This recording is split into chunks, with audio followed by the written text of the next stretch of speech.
Your Excellency, the Minister Delegate in charge of Defense, I pay you my respects.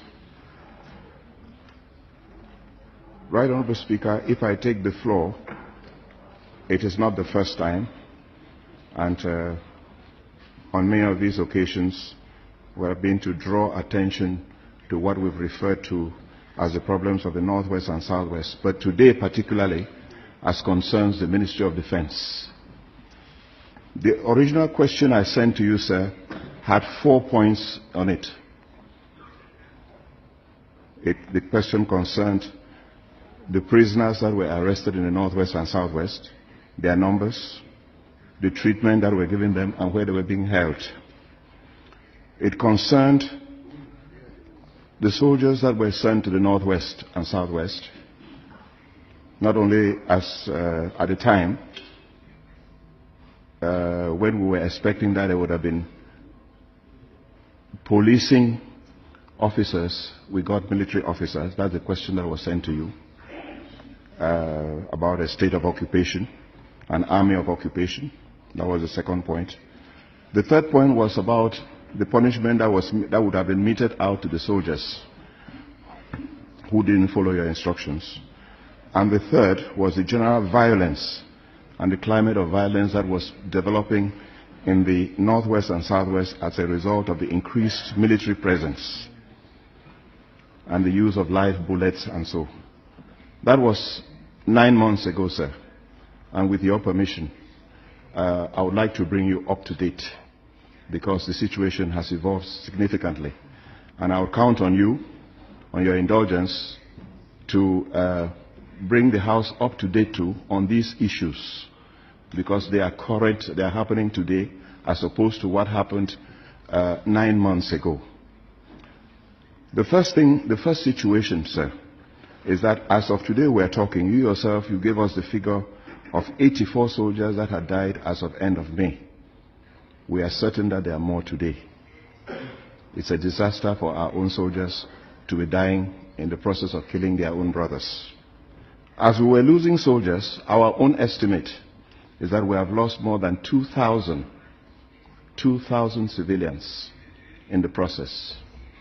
There's an estimate of about 170 villages that have been wiped out from the space of the globe, in what you call in French, rien ne bouge.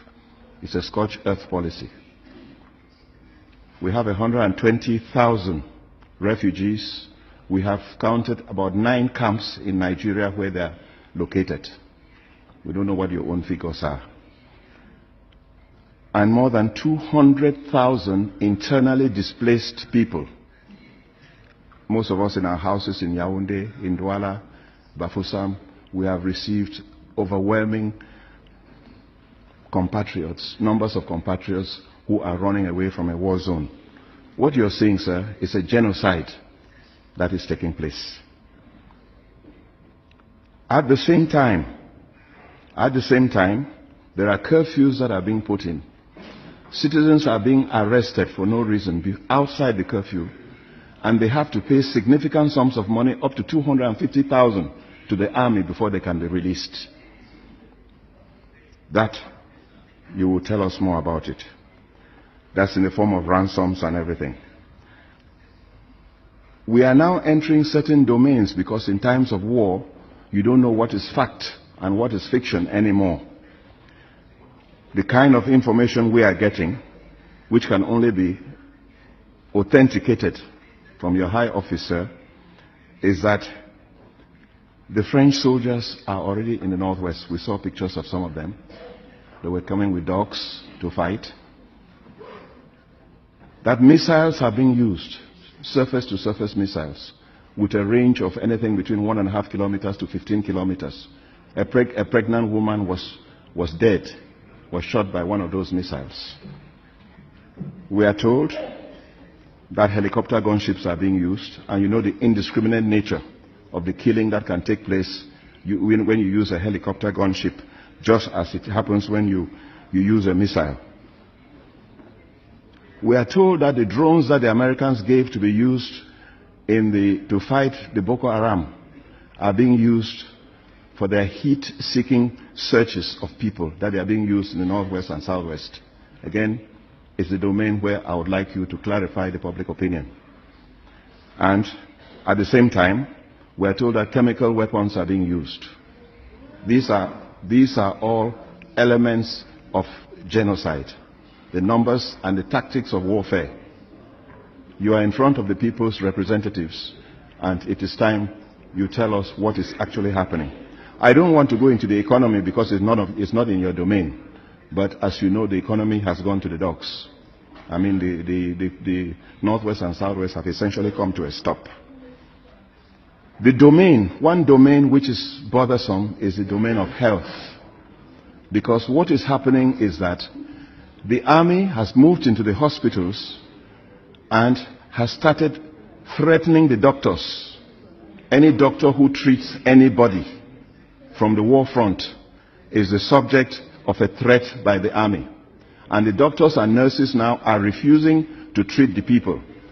I give you the case of last night in Batibo, where the pharmacy was broken into and 38 million worth of vaccines were destroyed. And right now, people themselves going to the hospital, citizens going to hospitals, they don't have access to the care because the doctors and nurses are afraid of their lives. They are under threat from the army. Sir, this is roughly a sketch of what's going on. I am addressing myself to the Minister of Defense, Minister Delegate of Defense, and the information I have is to the effect that you are one of our finest products from ENAM, therefore one of our finest brains. And in the course of the reflections that we are going to have, one of the reflections we are going to have, sir, is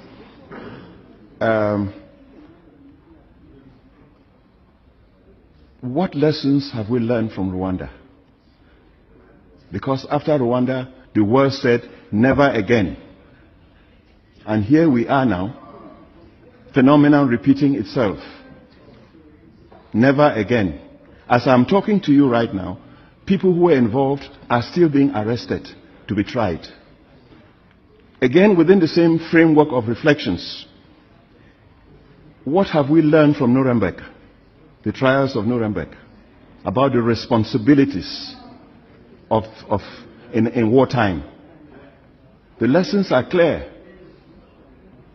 We have a responsibility to a civilian population, just as we have responsibilities to military, to combatant personnel. International humanitarian law on that is very, very clear. And that is where I'm calling on you to make sure that humanitarian law is being respected, as you know it should be.